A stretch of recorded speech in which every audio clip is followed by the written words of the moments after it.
Beberapa hari kemudian, mereka bertemu lagi. Tanpa direncanakan, tanpa dibuat-buat. Sore itu, Alia sedang dalam perjalanan pulang dari kantor kecil tempat ia bertemu klien, ketika hujan tiba-tiba turun. Ia berjalan tergesa, menutupi kepala dengan tasnya. Alia terus mencari tempat berteduh, sampai saat Alia berhenti di bawah pohon besar, Alia dikejutkan dengan suara mobil berhenti di dekatnya. Alia? Ia menoleh. Arga turun dari mobil.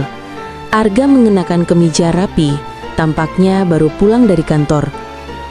"Kamu kehujanan," katanya khawatir. "Masuklah, aku akan antar." Alia ragu sesaat. "Aku tidak ingin merepotkan." "Tidak merepotkan," jawab Arga cepat, namun tetap dengan nada lembut. "Setidaknya sampai dapat tempat berteduh yang lebih aman." Alia akhirnya masuk. Aroma kemeja Arga bercampur bau kabin mobil yang bersih, menciptakan kenyamanan yang tidak ia duga. "Terima kasih," katanya pelan. Arga mengangguk, fokus pada jalan. Hujan turun semakin deras. Setelah beberapa menit, ia bertanya dengan hati-hati. "Apa kamu sudah makan?" Alia menggeleng. "Belum." "Kalau begitu, bagaimana kalau kita mampir sebentar? Ada warung sup hangat di dekat sini. Kita hanya makan, tidak lebih. Tidak ada maksud apapun." Alia terdiam. Dulu, Arga selalu membuat keputusan tanpa bertanya. Kini, ia menawarkan, bukan memaksa. "Boleh?" jawab Alia akhirnya. Warung itu kecil dan sederhana. Udara hangat menyambut mereka ketika masuk. Mereka duduk di meja dekat jendela.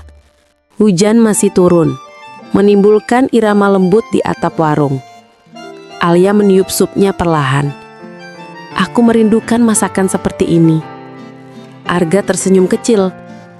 "Aku juga sering kesini setelah pulang kantor. Tempat ini mengingatkanku pada masa ketika hidup masih sederhana." Alia tertawa pelan. "Hidupmu sekarang tidak sederhana." "Tidak sesederhana dulu, akunya.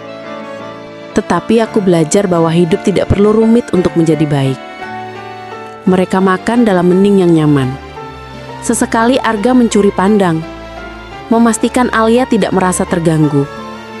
Alia memperhatikan perubahan itu, sikap yang dulu sulit ia temukan.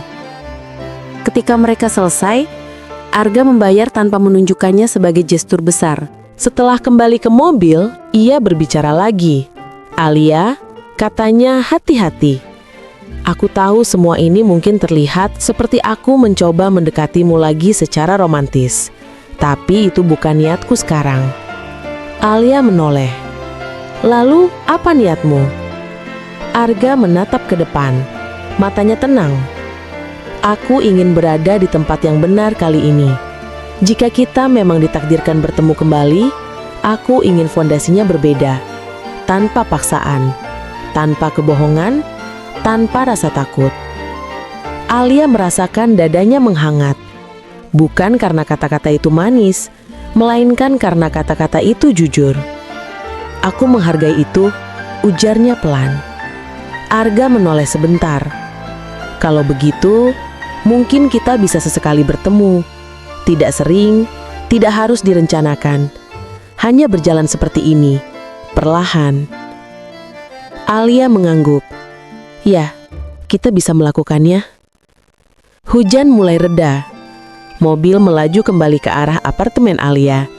Dan untuk pertama kalinya sejak mereka berpisah bertahun-tahun lalu, perjalanan pulang itu terasa tenang. Tidak sempurna, tidak sepenuhnya pasti, namun cukup untuk memberi mereka ruang memulai sesuatu yang baru, tanpa harus menamai apapun.